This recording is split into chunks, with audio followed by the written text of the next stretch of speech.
Hello, and welcome to your daily dose of truth to hear. Today's program, as you see it, it's Bill and Brandy and I talking on Truth Talk. We've already kind of started the conversation a little bit, so that's why you see they're already here and already on. So, what are we going to talk about today? We're going to talk about one simple thing: a look on the white side.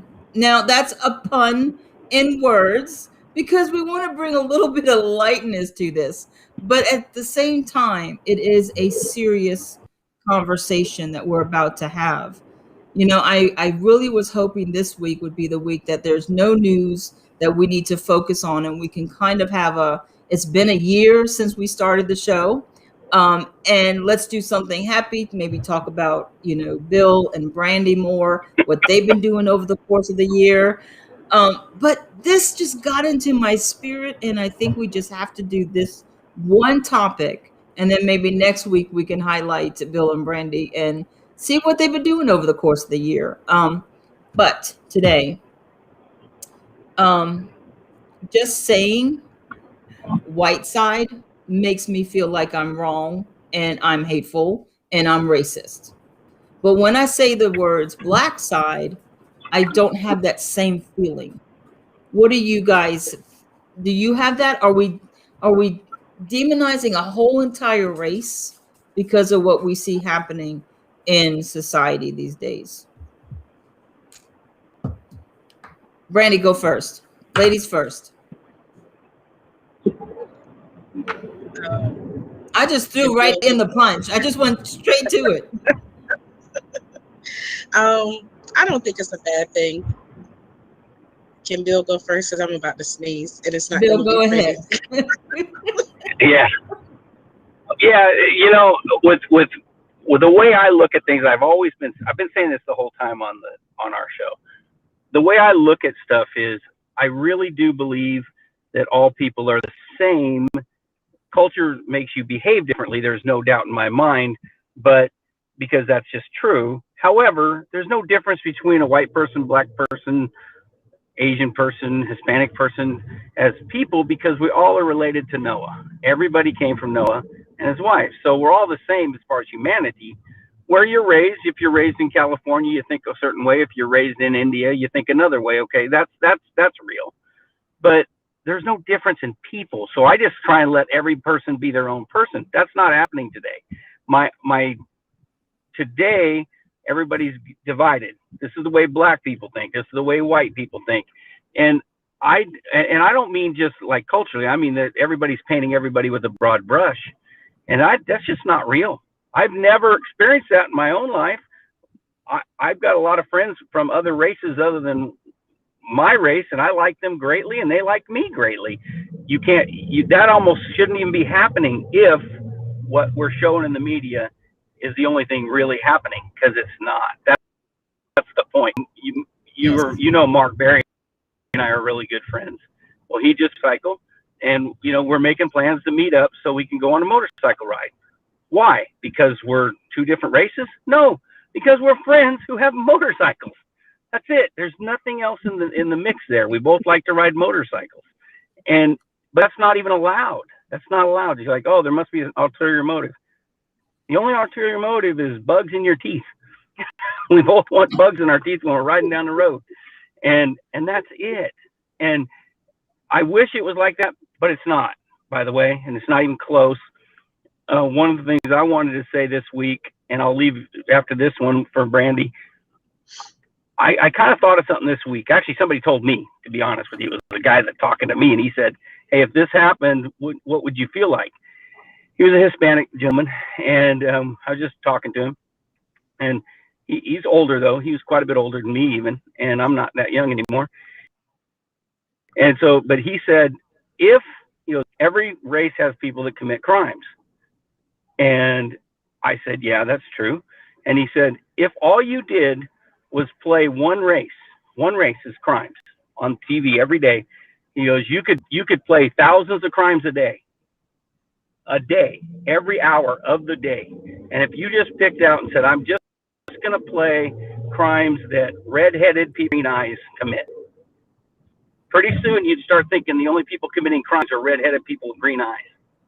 And I thought that was really smart. Now, he actually said Hispanic people. He goes, if all they did was show Hispanic people committing crimes, pretty soon you'd think that's all Hispanic people do, and the only people committing crimes are Hispanic people. He goes, but that's not true. And I said, yeah, that's not even close to true. He goes, but you could do it if you wanted to manipulate the populace. And that's what's happening right now. They show one side of everything, and there's enough stuff going on. There's 10 million arrests a year. There's going to be something going wrong. If you only show those, you're going to start thinking that the only thing that happens is bad stuff every time, and that's not true. So anyway, there's something I got told this week or pointed out to this week. I thought was brilliant. Brandy, before I turn it over to you, I just want to say this. Yes, we're going to talk about that. That's actually in the line of what the discussion is today. But I just have this one question, and we are live. So if you have questions for Bill and Brandy or myself, please feel free to chat with us. Bill, are you ever stationary? You seem to always be driving in your car. Do you live in your car? I don't stay still. Or what's going on? I live on the road. I live everywhere. No, we do actually. Okay, but at the same time, I can't sit still, and I never could. When I was a kid, I never stayed at home. I just got on my motorcycle and rode. Well, actually, younger than that, I got on my bicycle and rode. And now I'm old, and I just get in a car or a motorcycle and go somewhere, and that's all I ever. We're always on the road. Right. If I'm not working, I'm traveling. I just had to say it. But now Barbara's driving. Barbara's driving. Right, Barbara. His wife is driving. Barbara's driving. I'm not being unsafe. Hello. Hello, Barbara. I love Barbara. So, Brandy, let me ask you this. Is it? Oh, well, thank you. You're 1 and 1. So Barbara, Brandy, is it the media that is coaxing this whole thing and putting it out of proportion? Or do you think this is correctly proportionate? But here's the other question. Does it matter? Because proportionate or not, it's still happening. I think both. I think, but there's an alternative question. Why? So if it's happening, so there are both Black people and white people get arrested every day. There's the numbers are actually astronomically higher. 7,000 white people get arrested versus 5,000 Black people. But you'll see the Black people getting arrested because it's been the agenda for a very long time to paint the African American community as not as victorious as the white community. That's none of our fault. We came into the world that was already set up this way. The question is still remains, why? We were brought here, Black people. I was born here in the United States, but I'm just saying slavery. But we didn't bring ourselves. So at the end of the day, we're not technically the ones that incited the original violence. However, we're being looked at as the community who's the most volatile. Are there very angry Black people? Yeah, there's very angry white people. But the media, I think they ride on the high of emotions. And this is a very emotional situation and storyline. Black men get shot by police. It's automatically going to spike the ratings, spike the emotions, because it's like, again, and it's going to keep happening because it's been happening for a long time. Social media and media has been around for a very long time, not always, but social media gets it to us like that. So somebody walking by, it used to be somebody from WYFF, that's what we have out here. Somebody from WYFF had to go out there and report something that happened hours ago. And now you have somebody normal, just could be walking by, driving by, saw something, and can report on the scene, have no details. I don't know the backstory. I don't know the front story. All I'm doing is judging by the chapter I walked in on, and that is very dangerous for anybody. Right. I write books and Yes. read books and publish books, and I would dare not open the middle of the story and try to figure out what's going on from the middle, and that's what's happening. And so it looks horrible on both sides because everybody's trying to judge it from the wrong Right. page. It's like, okay, well, we judge it from this view. Well, that's not right. Well, let's judge it from this view. Well, that's not right. And Bill, as he's driving, I can't really see where he is. I think I saw a mountain, maybe a tropical tree. I'm not sure because he was driving too fast. But I'm going to tell Melanie that Bill is in Florida because he looked like it was a palm tree. I took Right. very limited information, created a storyline for him, and then Right. somebody else is going to and drag it through the mud. It's the epitome of what was that telephone when we picked up the Right. phone, and by the time the story gets to the end, it's totally wrong. I don't think any of it is right. I think everybody has some kind of hidden agenda. I don't know that we will know what it is by the end of our lifetime, but I think that there is a hidden agenda. I don't know that we know what it is, but until we stop getting so emotionally involved in it, it's not going to stop. I'm just taking notes. The Yes. agenda is to divide Yeah. people. I really do. I think that the Well, division is between anything that, and it's Satan. It's not. I don't think there's people that are sitting in a back room going, "Let's divide people." I think that Satan is very influential, and he is the one that wants to divide us between anything he can. Easy one is race, and he causes everybody. You know, it's not just white people. It's not just black people. It's not just people from India. They're all people. If you look at everybody as just human, and then you can see that there's problems everywhere with everybody. But if you divide everybody, that's the way all those white people are. That's the way all those black people are. That's not true. And it's division. It's dividing, and that's what Satan, I believe, wants to do. Satan wants us to hate each other because you girls are girls and I'm a boy. You're of African American descent. I'm of Irish American descent. I don't know, but whatever it is, we're supposed to. Satan says you guys can't like each other. Well, Jesus says you not only can like each other, you can love each other. That's the difference. You know, I there's a lot to unpack that both of you just said in the last 12 minutes. But I agree, Satan is the orchestrator of all of this hate and division. There's no doubt about that. But there are people who has accepted his plan and works very hard to accomplish it. Just like as Christians, we accept the redemption of Jesus Christ, and we work really hard to obey his commands, to do what he wants us to do with our life, to sow love and not evil, to forgive and not hate. There are people that have accepted the agenda of Satan and are ready and happy to push that through in our society. So I don't think you can't just say, "Oh, it's just Satan." No, there's people who said yes to Satan, and they're excited about this plan, and they're excited to rule and divide and be the top percent of this country, and have everybody else be powerless. So I think we can't just say, "Oh, it's just Satan." No, there's some evil people out here, and there's people who think they're doing well, Melanie, and they're not. all I was just saying, I don't think that there's a group of people sitting going, "Oh, this is what we're going to do today." Pinky in the brain stuff. We're going to do today. Same thing we do every day, try and take over the world. Okay, I don't think that's happening. But Satan is so influential on people, they think they're thinking for themselves while they're dividing people. They're teaching hatred. And by the way, that's everybody. See, that's just it. When you look at it from the point of view just human, that means humans are teaching hatred. That means white humans, black humans, humans from Papua New Guinea. They're teaching hatred because Satan is so influential to their lives. And they don't even know it. I'm not saying that they do. I think they think they're right.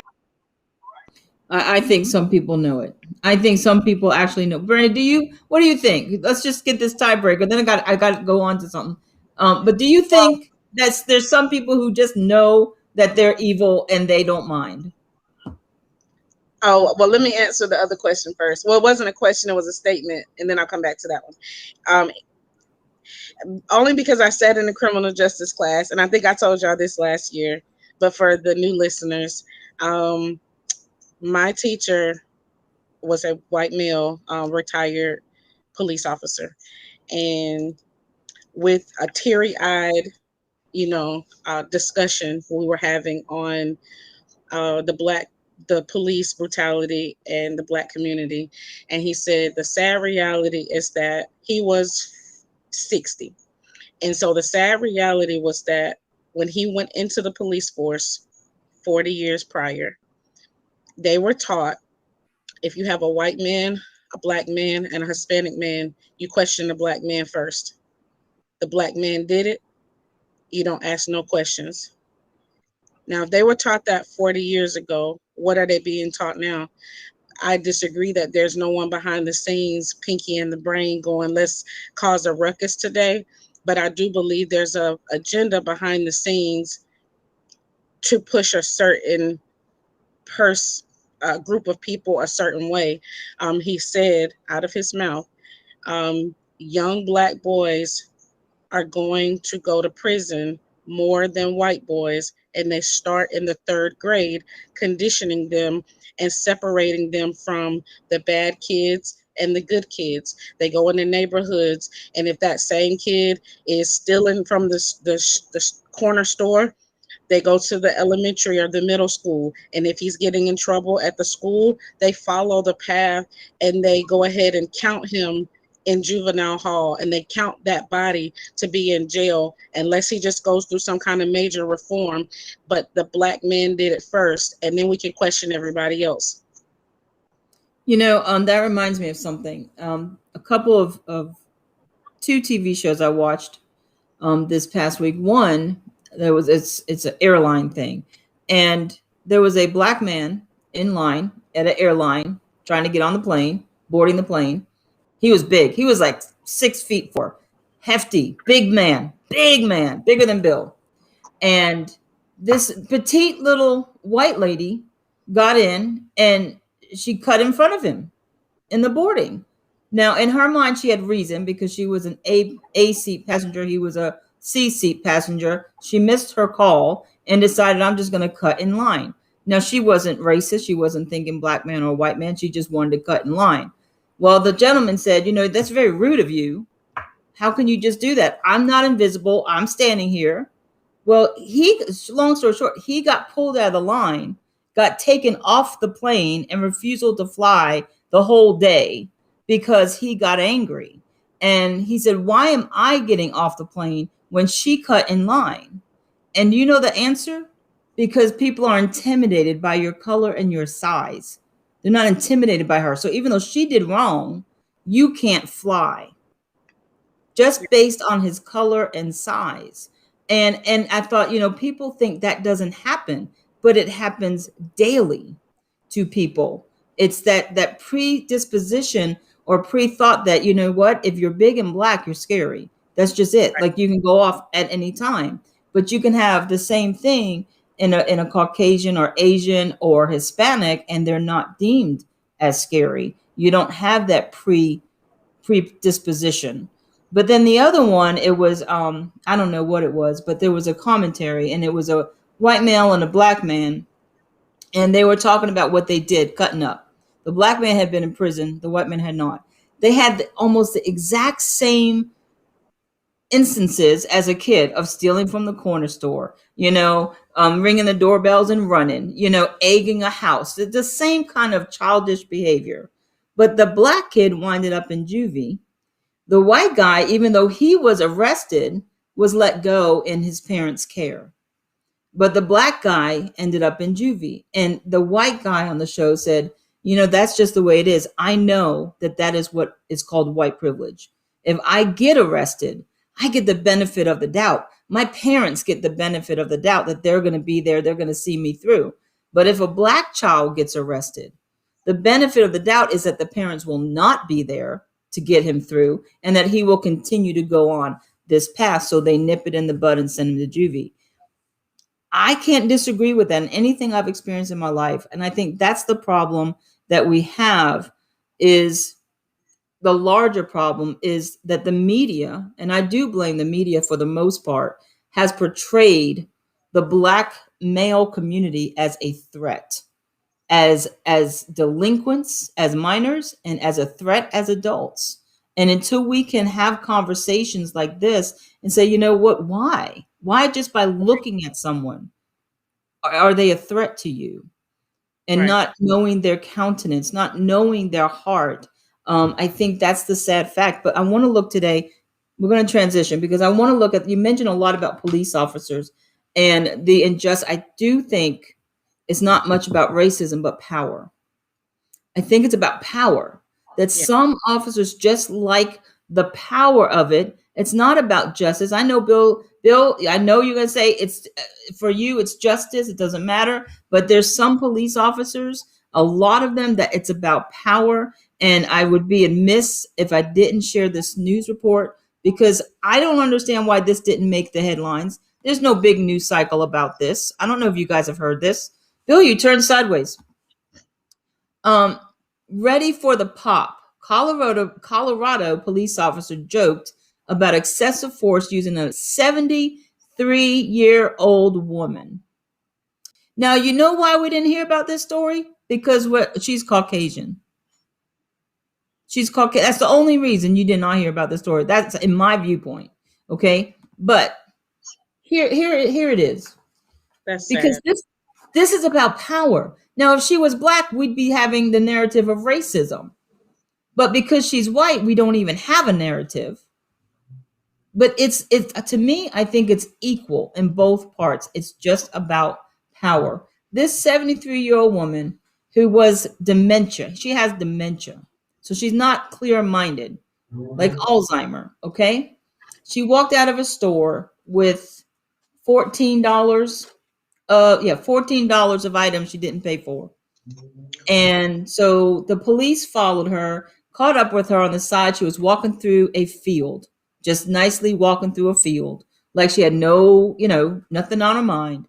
And the police tried to stop her, and she said, "I'm trying to go home." And she turned around and kept walking. What he did to this 73-year-old, 80-pound woman, 80 pounds, he says this. Hold on. I want to read it to you. He said that he grabbed her arm, pushed her body to the ground. 80-year-old, 73-year-old woman. And you can And see in the picture how jacked up she was from yes, the hold. well, this is the deal. He dislocated her shoulder, fractured her arm, and sprained her wrist. But here's the problem. Here's the title. I'm going to show you the picture again. Here's the title, Ready for the Pop.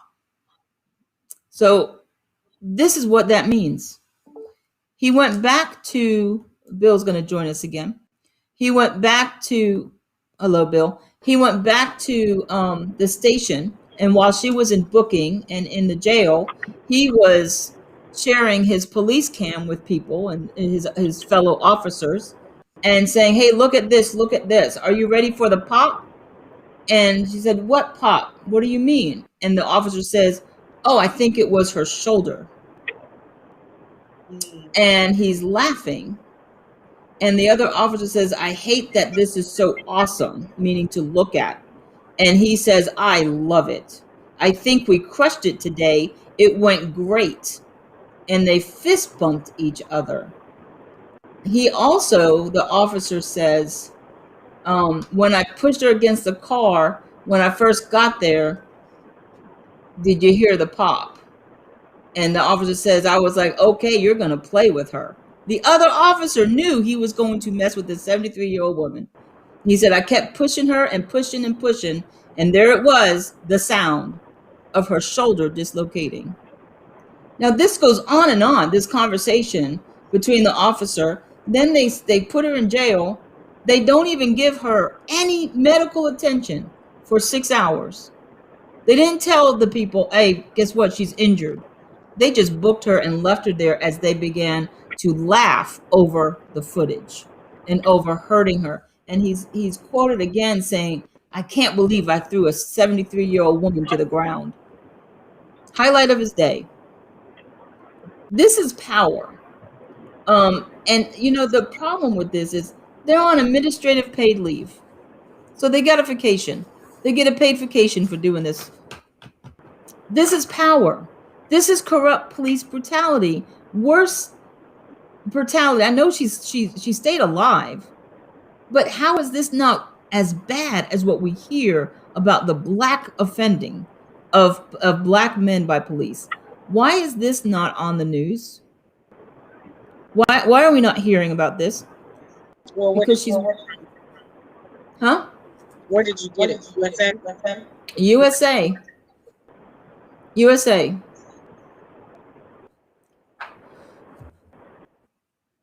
That's the point of saying that the title for this is Look at the White Side, because this is happening to white people grievously. They're not being murdered. They are still being murdered. We talked about that 14-year-old boy who got murdered. What I've said the whole time, though, if you go back and listen to all of them, what I've said is when you have as many arrests as you have and you have as many humans as you have involved, you're going to have some stuff go wrong. It does. And I never said it doesn't.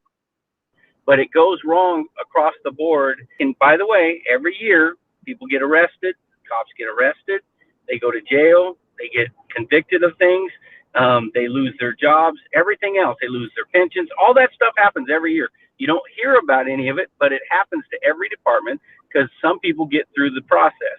And that guy sounds terrible to me. My department, he would absolutely be fired once you go through the process. You still have to go through the process, though, which they're doing right now. And that's what I meant when I first started too. If all was police brutality out of 10 million arrests, and there was a few that were bad, and there are going to be, if all you showed was those, you'd start thinking it's the only thing that happens. But how about the 9,900,000 arrests where cops are good, even the criminals are good, everybody's nice to each other, which is the majority of the time, and people go along very professionally. It's not like this.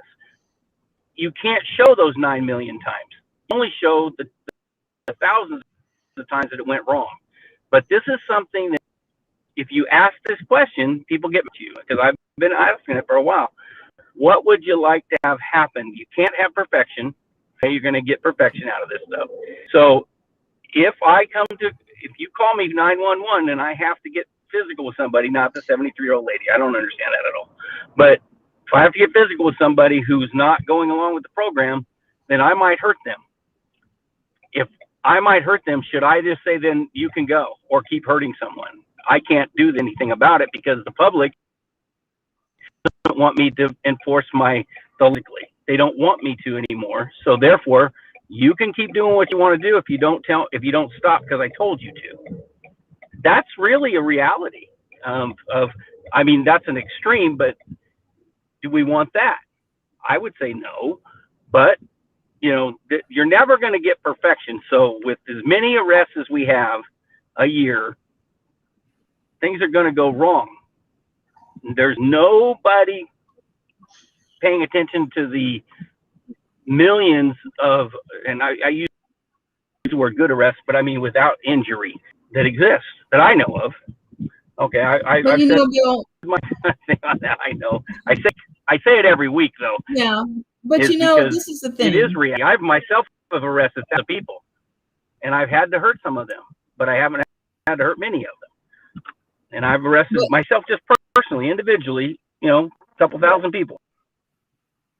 But this is the thing, in the Bible, the Bible tells the pastors and teachers, they're held to a higher standard because they are responsible for leading people to the Lord, or if they do it wrong, they lead people away from the Lord. And that's a price that God says is worth more discipline and measures if you have that responsibility. Police officers, just like doctors, should have also that higher responsibility, that when they make an error, someone's Agreed. life is on the line. 100% agreed. So I think, okay, if And I I for agree me, with that. And we do teach that. right? Okay, hold on one second, Brandy. For I me, was taught that in and academy as 20 soon years ago. right, as soon as there is offense and it is brought into the attention, that officer needs to be on leave. I don't agree with paid leave when it's this obvious. I'm sorry, but there has to be disciplinary actions taken, and they can't just get the good old boy pat on the back. And that's what we've seen over the years. I think now with the Floyd case, going to jail, getting, I think that's the process. For me, I just want the legal system to work. That they can't just say, you know what, sorry, accident, it's gone. It needs to be going through the process all the time. Brandy, what do you say? I got a question for Bill. Is there What? any kind of Go mental ahead. health assessment that happens when you join the police force? Any what? Mental health assessment. I'm sorry, could you ask that again? Oh, yeah. Is there Yeah, any you have to mental pass health assessment? yes. Yeah, absolutely. And a lot of people fail it. And is that repeated We have a or lot is of just we don't hire that many supply. And what's that? is it repeated like every 5 years or I'm ten sorry, I'm years, or not is hearing you.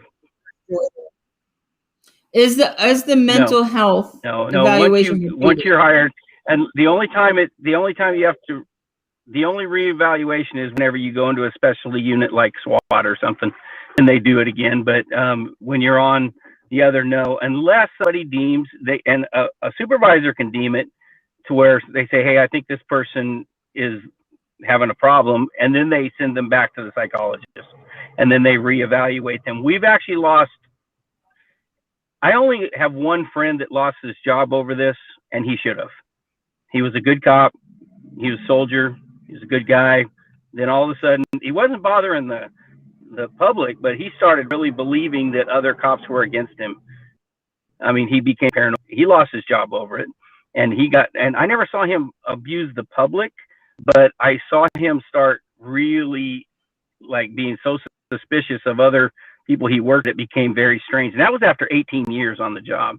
And he lost his job over it. We lose, at least in my small department, there's only, I work for a sheriff's department. It's not small, but it only has, so many people on it. It's not like a giant department. And we lose people every year to getting fired or, getting arrested. Somehow somebody makes mistakes, they get convicted, and they go to jail even. So this idea that there's no accountability isn't true. And I started this thing way after 9/11. So I started it just 20 years ago. And 20 years ago, I was taught in academy, you're responsible for your behavior. And if you break the law, you'll go to jail faster than anybody. I teach people in academy, and I've taught people as an FTO, and I teach them all the same thing. And so does everybody else I know. So, I mean, this is not something that we go, oh, well, go ahead and do whatever you want. We got your back. It's the opposite. In fact, even when you take the test to get it, we have I've said on many of them, we ask certain questions, this mentality of like, hey, we're a team and we can do anything we want. And as soon as they answer that way, they're failed. They don't even get to go to the second level. And that's been the whole time I've been a cop. What happened 40 years ago? I will say that. I know, Brandy, you took that class from a cop that was much older than me. And 40 years ago, it was this way. Well, I started 20 years ago, and it wasn't that way. In fact, it was the opposite of that way. So that's, and I can only speak my own experience. And I think, again, so giving someone an assessment when they have never been a police officer, they haven't had to go on the field, they haven't had to pick up any dead bodies, they've been through no trauma, their mental state changes I can imagine that your mental state changed over the last 20 years. So the fix to me is not just firing them or um, something like that, firing them. But if they go work for somebody else, maybe it needs to be an assessment, and the standard is not the same across the board. So even though at where you're a police officer, it seems like things are done the right way, but across the United States, you have to agree that there, even this police officer, like, why would he have thought that that was even okay? Why didn't you just go pay for the 14 groceries or whatever and find her missing family? Like, it doesn't even make sense to why someone would think, oh, this move should be okay because they ain't gonna say nothing to me. I'm sure he didn't think, oh, I'm gonna do this. And he was bragging about it. So somewhere in his See, that's the precinct, part that bothered me. okay. The part that bothered me, you deal with people all the time, and and all, that steal stuff and lie to cops and do everything and resist and do all that stuff. Old people do it really a lot too, by the way. And sometimes they got mental problems, sometimes they don't. But I've had a lot of old people, just basically ignore anything I tell them, and that's happened many times. And so that stuff does happen. But I've never I don't remember ever bragging about having to physically harm somebody. I probably would brag if I was able to talk somebody off of the cliff, because it's Right. like that would be what I would take pride Right. in. But I'm going to say that it's going to happen because you have too many humans involved. But I still say that our idea that this is somehow like, I watched the video of that and I watched the lawyer, I guess it's her lawyer, talking about, well, if this is the way cops treat everybody, and I'm like, just go on a ride along. Do one a month for about 6 months. You'll find how cops treat everybody. Now, once in a while, that's not true because there's too many people involved. Well, and like that Mexican guy, Hispanic guy talked to me, he goes, if all we did was show this, you would start thinking this is the way he used Hispanics. He said, the only people you would think committed crimes were Hispanics. And I said, Right. yeah, probably if that's all you showed. It's not, but that's not a true thing. So you could manipulate people into thinking, yeah, this is the way it happens every time people get arrested, but it's not. And that's what I mean. I'm not saying you shouldn't investigate any bad things, because you should. And if somebody's out of control, you actually do fire them. I'm fine with that. I want them in the profession if they're bad. But Well, I think I going would say back to the 99% of every cop agrees with me on that. and we do too much back end stuff in our world. What about the front end? Like, Well, go ahead, Brandy. it's an obvious. So I don't know what kind of gas stations y'all have out there, but if I walk into QT, do y'all have QT? It's a gas station. No. Walmart. We'll use Walmart. If I walk into Walmart, Walmart's kind of set up a little different depending on where you go, but QT is set up the exact same way every state that it's in. It is no different in Nevada or Arkansas or South Carolina. The workers might be different, but when you step in the door, they're going to say, "Welcome to QT." When you leave, they say, "We'll see you later." They can, just like at Chick-fil-A, they cannot say you're welcome or they get fired for you're welcome. But a police officer can kill somebody and he keep his job. But at Chick-fil-A, you can't even say you're welcome. The standard response is my pleasure, or else you're not working here. And I understand that you're dealing with different emotions so that's back end stuff. But what about the training at the front end? If it is an older person, that 80-year-old person, I don't care what swing she swung, you ain't telling me she was going to be able to take that officer down. And the big black guy, so you just shot him because he was big and black. There's no standard for people that are not white American, and that's just the bottom line. I agree with that. I agree with that. But you're talking about this. Let me go to this. Michigan tried to fix, in light of um, the Chauvin case, Michigan brought in a speaker to speak to the police department about, officer safety and, how to deal with killing people. Here's the headline: Police training seminar canceled because the speaker has a killology theory. So this was the answer. This was the answer to it in Michigan. Here's the thing that was the problem. And this is what the news article, I'm not going to go here very long, but the news article wanted to point out that the speaker that they had to teach about reactions of healthy people in killing circumstances, this is his quote: "The best sex I ever had is after shooting a bad guy." So this is who they brought in to teach the Detroit, Michigan police. But they canceled him, right? They canceled him only because it got leaked and there was an uproar from the community, not because they thought it was a bad idea. They canceled him because of backlash. But this is the part. The only reason I bring this article is I couldn't not bring that in. I don't even want to go there because we know that that's a bad thing. That's just crazy. But here's the part that I want to talk about. And Brandy, you mentioned this a while ago, kind of sideways. Robert Stevenson, the executive director for training, says the problem is suicide, that cops have a high suicide rate after they shoot and kill someone. So he really wants to bring in people to handle the cop side, saying, how can we give them mental health Correct. to be able to handle getting involved in a combat situation, in a restraining situation, and not kill people? Because the officers, and we don't talk about this in the news, they're human beings. They go home, most of them, if they have to shoot or harm someone, go home changed. They go home damaged. They go home, it's not okay to shoot someone. And if you've ever done in the military or a police officer or anywhere else, you have an understanding. There is a psychological demotion that happens in your brain when you kill someone, when you harm someone. And so, they're trying to get help, but the help isn't the right kind of help in this case. But that's what needs to happen. And I know that I believe I know, Bill, that they do that. Like if you get officer involved shooting, don't you get sent to a psychologist or something for an after action, eval or something like that, Bill?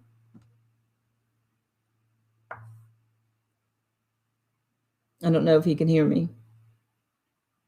Well, so I think, we have to bring in people to talk to the communities, to talk to the officers and realize, but until that this whole rhetoric about the only people that's safe are white people and everybody else is kind of crazy or damaged or threatening, I think that's the wrong narrative. I don't know how we're going to ever change that. Hold on, I don't know how we're going to ever change that. We'll bring Bill back once his camera gets fixed. But here's the thing, Brandy. We're talking about why don't we change things. I think Bill is able to come back now. Here's another thing they try to change. School offers white student support circle. Now, why is that a bad thing?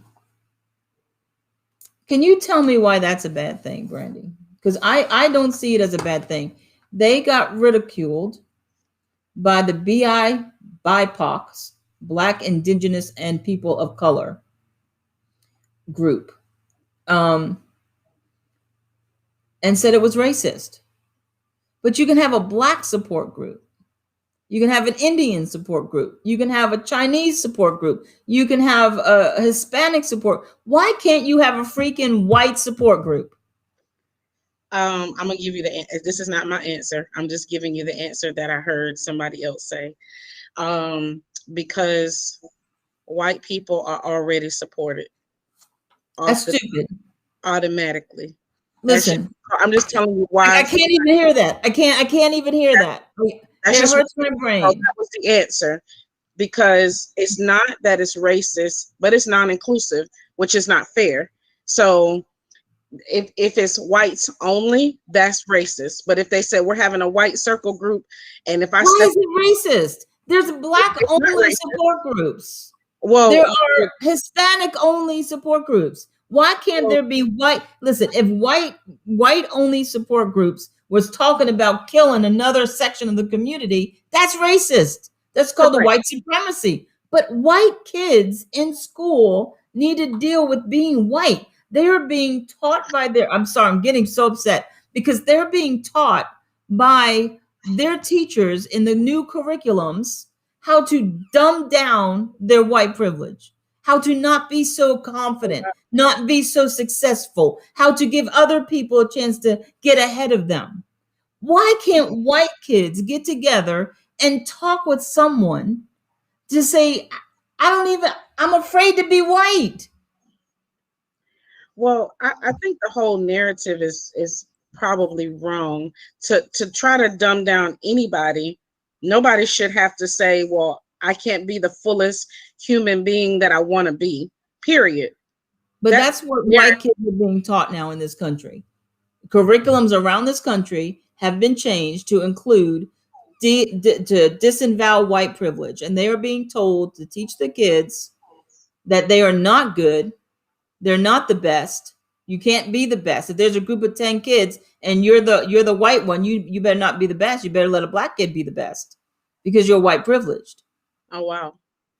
It's happening all over this country, and it's disgusting. So this I praise this director of this school because this is what he said. He said the district's intent was to give Black, Indigenous, and people of color students a safe space to talk with others from a similar racial background and to provide white students with an opportunity to talk about how to be an ally.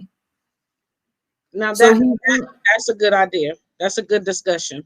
that's a good discussion. Yeah. But because he named it White Student Support Circle, they went all They, over him about this. well, what state is that in? This hold on a minute. This is Michigan's gonna get beat up. Don't go to Michigan. Just that's my own I'm thing. sure the purpose and intent behind it. The world is so sensitive right now. That's just the bottom line. Like you can't say nothing, you can't do nothing, you can't be a certain way, you can't like who you want to like, you can't sing the music you want. It's so sensitive right now. If everything is wrong and nothing is right.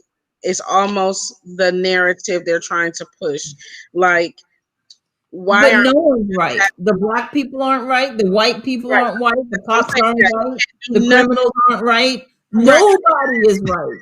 No, nobody. Your feelings can't be hurt. It, none of that. You can't have an opinion. Your president is wrong. The new president is wrong. Everything is just, let's just wash this whole thing. I can see why God was like, you know what, wash the whole thing and start over. And yet Yes. we are, and here we are. Yeah. And Oh, I think Bill don't is know back. how many times he's done this, but here we are. Well, I thought Bill was back. No, Bill is not back.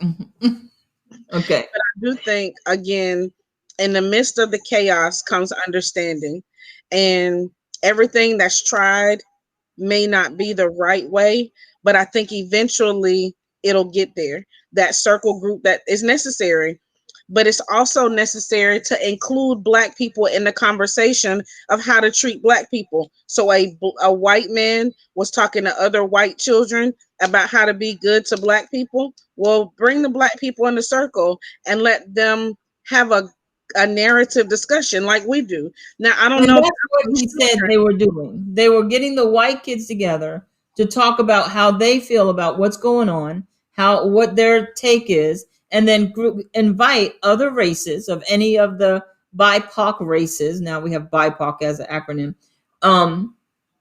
And get them to talk say, listen, we're not against you. We're not against you. How can we show you that we're not against you? Now, I personally Um, I personally don't think that white kids should have that burden on their head. That they got to ask how I can't be against you. Because simply this, for generations before this one, white kids and black kids, since Martin Luther King had a dream, they've been playing together. They've been going to school together. They've Right. been going to clubs together. Like Bill said, they go to motorcycle as adults. We just need to go back to doing things with each other instead of saying, how can I not offend you? How can I pay you back for all your sorrow? We need to stop and just be human again. See what they And I'm did? gonna They go ahead. separated everybody and then they separated everybody into all these categories and then said, now go play together. But you just told me I got to be separate from the lady next to me because she's this, and this. But then you said, well, learn how to play together. There's a narrative behind this, and I'm just convinced that it's not one of unity. I feel like they're trying to break people up, and then we're having to come behind it. And I'm pretty sure this teacher had very good, a very good objective, but it's like we're swimming upstream, and it just doesn't make sense. No, it doesn't. Bill is back with us again. I want to go to something that does make sense. I don't know why we can't see Bill's picture. But he's there in that black hole. Bill, if you can hear us, I don't know where you are. It's just a black hole. But we'll get there. It goes. Okay. So this is what does make sense, Brandy. 1 Timothy 1:4-5. It says to devote themselves to myths or endless. Oh, well, I left off the first part. It says, do not devote yourselves to themselves to myths or endless genealogies. Such things promote controversial speculations rather than advancing God's work, which is by faith. The goal of this command is love, which comes from a pure heart and a good conscience and a sincere faith. That's where I choose. That's where I'm going to take my stand. I'm going to stop being caught up in these myths and endless genealogies, meaning the things that promote speculation. Here we are in today's society, and all we focus on is a genealogy of each other. Are they white? Are they Hispanic? Are they black? Are they this? Are they that? And you know what? I'm tired of being asked, what do you think about that person? Why do you talk to that person? Well, what race are you? Are you white? Are you black? Are you Hispanic? Because nobody knows what I am. And I'm tired of answering the questions. And I'm tired of people trying to pull me into their conversation of hate and division. So I am going to do what 1 Timothy 1:4-5 says. Focus on the things of God, focusing on loving one another, pure Period. and simple, with a good conscience, just loving anyone that comes into my circle, anyone that I cross paths with as I go about my day. My deal is to focus on loving them. What can I do? What can I be? And how can I be a better person in their life? If we can all focus on that, then we won't have to have these conversations of division, because we're putting the flame gas on flames every Right. time we bring it up. I want to start with this show and with everything else in my life. I want to start pouring water on it, you know, life on it, so that we can kill the flames and start letting people remember a year ago, 2 years ago, 2 years ago, we weren't this divided. We weren't heading back to segregation. We were loving one another. Yeah, What do you think? I agree. It's one of those things where I do think that God puts us in places to be the light, and He wouldn't have told us that we have to be the light in light. No. So we have to be the light in darkness, and this is just one of those dark seasons and times where we have to raise our hand and go, wait, that's darkness. I can see that from a mile away, because the people that are in it, don't know it's darkness. They're like, "Oh, the light wasn't on. This is what I've always known. I didn't know. Exactly. You told me something." And is everybody's light going to come on? Probably not in our lifetime, but maybe that's not God's plan. And at the end of the day, we don't know what God's plan is, but we are required to continue to be the light in the darkness and in the dark places, and even find darkness and petition that the light comes on. So if it's political, if it is a conversation that needs to be had, it if his assignment was to push against the brick, as I would say, if his assignment was to cause the chaos and the ruckus, that's what happened. When you're a generational curse breaker and things Yes. like that, this is to be expected.